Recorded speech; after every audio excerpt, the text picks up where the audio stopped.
मालूम के रात का समय था। एक बस रास्ते से गुजर रही थी। बस के पैसेंजर्स नींद में थे। ड्राइवर जैसे तैसे नींद रोकते हुए बस चला रहा था, लेकिन बस की स्पीड फास्ट थी। तभी बस ड्राइवर ने देखा कि एक कार दूर रास्ते के किनारे बाईं तरफ खड़ी है और बचे हुए रास्ते से बस तेजी से नहीं गुजर सकती थी। ड्राइवर को गुस्सा आया क्योंकि उसे बस की स्पीड कम करनी पड़ी और अगले स्टॉप पर पहुंचने के लिए बस को देरी होने लगी थी। बस उस कार के पास से गुजर रही थी। ड्राइवर को लग रहा था कि वो चिल्लाकर कार ड्राइवर को गाली दे, क्योंकि उसने कार किनारे से थोड़ी दूर रास्ते पर लगाई थी, लेकिन फिर भी जोर से हॉर्न मारकर मन ही मन गाली देते हुए ड्राइवर बस आगे ले आया। ड्राइवर तेजी से बस चलाने लगा। कुछ आधे घंटे बाद बस जंगल के रास्ते तक पहुंची। तभी ड्राइवर ने देखा कि एक आदमी रास्ते के बीचों बीच से भाग रहा है। उसकी पीठ पर एक बैग थी। ड्राइवर जोर जोर से हॉर्न मारने लगा ताकि वो आदमी रास्ते के बाजू हट जाए, लेकिन हॉर्न की आवाज सुन वो रुक गया और पलटकर बस को रोकने के लिए चिल्लाते हुए दोनों हाथ उठाकर हिलाने लगा। ड्राइवर को लगा कि वो आदमी मुसीबत में होगा, इसलिए उसने बस रोक दी। बस रोकते ही कंडक्टर ने बस का दरवाजा खोल दिया। वो आदमी हांफते हुए बस में चढ़ गया और चिल्लाते हुए बोला, जल्दी बस भगाओ, भगाओ वरना वो आ जाएगी। बस रुकने के कारण और उस आदमी के चिल्लाने के कारण पैसेंजर्स नींद से जाग गए। ड्राइवर उस आदमी की तरफ मुड़कर देख रहा था। तभी वो आदमी फिर से चिल्लाया, अरे भगाओ वरना वो सब लोगों को मार डालेगी। ये सुन ड्राइवर के साथ साथ बस के सभी लोग घबरा गए और बस ड्राइवर ने वहां से बस भगाई। क्या हुआ भाई साहब, आप इतने डरे हुए क्यों हो और आप किसके बारे में बात कर रहे हैं? कौन आएगी? उस आदमी ने अपनी पीठ से बैग निकालकर नीचे उसके पैर के पास रखी और कंडक्टर के बगल में बैठ गया। वह पसीने से लथपथ हो गया था। उसका शर्ट फटा हुआ था और उसके शरीर पर कुछ जख्म भी थे जिसमें से खून बह रहा था। पैसेंजर्स उसे घूर रहे थे। कुछ लोग घबरा भी गए थे कि यह आदमी आखिर है कौन। आप कौन हो भाई, और ऐसे क्यों भाग रहे हो और किससे भाग रहे हो? वैसे उस आदमी ने बताना शुरू कर दिया, मैं सत्या हूँ। मैं पीछे वाले कलहरी गांव के रेलवे स्टेशन पर चौकीदार का काम करता हूँ। मेरा कुछ 5-6 दिन पहले कलहरी रेलवे स्टेशन पर ड्यूटी लगा था। वैसे गांव छोटा होने के कारण स्टेशन भी छोटा था। वहां केवल एक ही प्लेटफॉर्म था।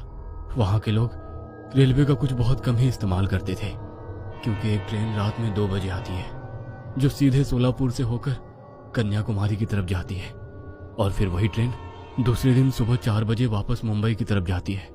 दिन में बस 10-12 और कभी कभी तो 2-4 और कभी कभी तो रेलवे स्टेशन पर कोई पैसेंजर आता भी नहीं है। मैं वहां जाकर बहुत खुश था, क्योंकि पार्किंग में कभी कभार गाड़ियां रुकती थी। उसके बाद तो मैं प्लेटफॉर्म के एक बेंच पर जाकर सोता था। पहले 1-2 दिन तो सब कुछ नॉर्मल रहा, लेकिन तीसरे दिन अमावस की रात आई। मुझे घर से माँ और बीवी का फोन आया कि आज के दिन रात में ठीक से ड्यूटी करे और भगवान का नाम लेते हुए ड्यूटी करे और अंधेरे से दूर ही रहे। मैंने हाँ भरी। उस रात पूरा स्टेशन खाली था। मुझे हर रोज की तरह उस रोज भी कोई काम नहीं था। टिकट काउंटर पर बैठा सुरेश मोबाइल में घुसा पड़ा था। पैसेंजर्स नहीं आते, इसलिए स्टेशन पर कोई कैंटीन या ठेके वाला भी नहीं था। मैं प्लेटफॉर्म के बेंच पर बैठा झपकी ले रहा था। तभी मेरे पीछे से एक छोटा बच्चा चिल्लाते हुए आया, बचाओ काका, बचाओ। उसके चिल्लाने से मैं डर कर जाग गया। मैंने आंखें खोली और मुड़कर देखा। वह 8-9 साल का बच्चा मेरे पास ही आ रहा था कि तभी मुझे वो देख जोर से चिल्लाया, मुझे छोड़ दो, और वहां से टंकी की तरफ भाग गया। मुझे कुछ भी समझ में नहीं आ रहा था कि आखिर ये क्या हो रहा है। वो छोटा बच्चा कौन था और किससे बचाओ बोल रहा था, और मुझे देख वो घबराकर क्यों भागा। वो बच्चा भागकर टंकी के पीछे छिप गया। मैं चौकन्ना हो गया और अपने हाथ में लाठी उठाकर वो बच्चा जिस तरफ से आया था उस तरफ देखा, लेकिन वहां से कोई भी नहीं आया। कुछ देर उसी जगह पर ठहरा रहा। वह बच्चा उस टंकी के पीछे छुपकर जोर जोर से रो रहा था। मुझे उसकी चिंता सताने लगी, इसीलिए मैं टंकी के पास चला गया। टंकी के पीछे अंधेरे में वो छुपा हुआ था। मैंने टॉर्च चालू की और अंधेरे में टॉर्च की रोशनी में उस बच्चे को देखा और मेरे रोंगटे खड़े हो गए। क्योंकि वहां पर वो छोटा बच्चा तड़पते हुए पड़ा था। उसकी गर्दन किसी ने काट दी थी और उसका सर उसके कंधे पर गिरा पड़ा था। वो हाथ पांव हिलाते हुए तड़प रहा था। मैं डर गया और इधर उधर उस बच्चे पर हमला करने वाले को ढूंढने लगा और फिर वहां से पीछे हटते हुए टिकट काउंटर की तरफ भागा। सुरेश, सुरेश! मैं सुरेश के पास जाकर हाँफते हुए बोला, क्या हुआ? वहां पर टंकी के पीछे किसी ने छोटे बच्चे को गला काट कर मार डाला। क्या? हाँ, माँ कसम। रुक, बाहर आता हूँ, सुरेश ने कहा और वो टिकट काउंटर वाले रूम से बाहर आ गया। मैं उसे टंकी के पास तक ले गया। मेरी उसके पीछे जाकर उस बच्चे को देखने की हिम्मत नहीं हो रही थी, इसलिए मैंने सुरेश को अकेले वहां जाने के लिए कहा। सुरेश घबराते हुए टंकी के पीछे गया। कुछ ही वक्त में वो टंकी के पीछे से बाहर आया और बोला, कहाँ है बच्चा? वही तो है, टंकी के पीछे खून से लथपथ पड़ा। उसकी गर्दन कट चुकी है और उसके कंधे पर पड़ी है। यहाँ कुछ भी नहीं है, आओ खुद आके देख लो।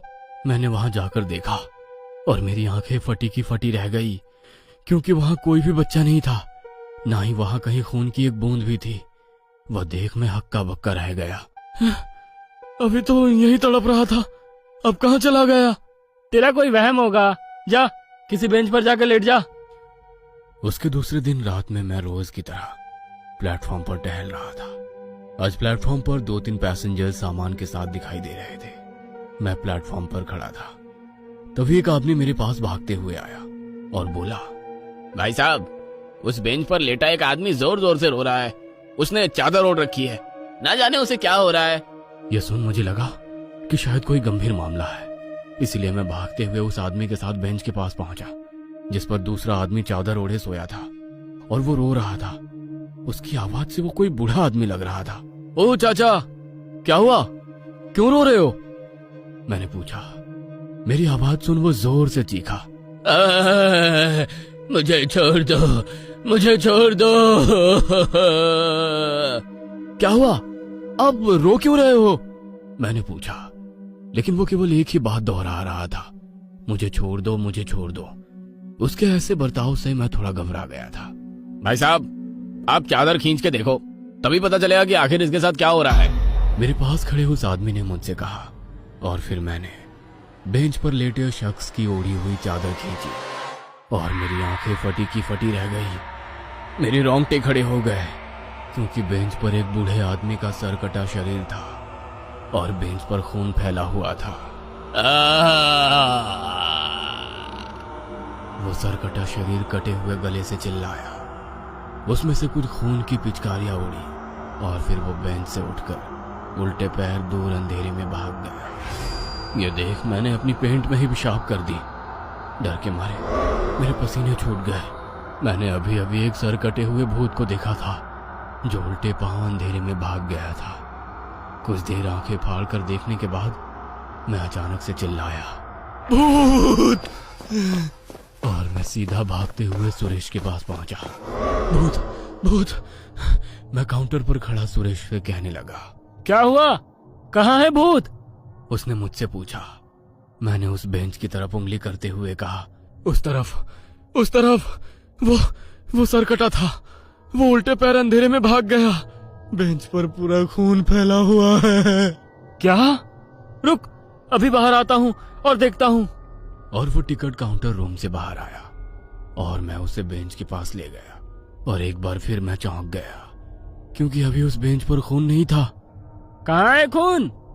यही था, पता नहीं कहाँ चला गया अचानक। क्या लगा रखा है? मुझे लगता है तुम्हें आराम की जरूरत है।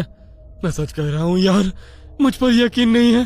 तो एक आदमी था मेरे साथ, मैंने उसे कहा, और फिर पलटकर मैं प्लेटफॉर्म पर उस आदमी को ढूंढने लगा जो मुझे उस बेंच के पास लेकर गया था। वो दूर प्लेटफॉर्म पर बैठे नीचे पैर छोड़कर आराम से बैठा था। मैं सुरेश को उसके पास ले गया। भाई साहब, आप इनको बताइए, आप जिस रोते हुए आदमी के पास मुझे ले गए थे, वो भूत था या नहीं? मैंने आपके कहने पर ही ओढ़ी हुई चादर खींची थी ना, और फिर वो सर कटा भूत अंधेरे में भाग गया था ना? मैंने उस आदमी से कहा। तब वो आदमी मेरी तरफ ही देखने लगा। अरे बताओ ना इनको, क्यों चुप हो? मैंने उस आदमी से पूछा। तभी हमारे पास एक आदमी आया और बोला, भाई साहब, ये बोल और सुन नहीं सकते। यह सुन तो मेरे होश ही उड़ गए। क्या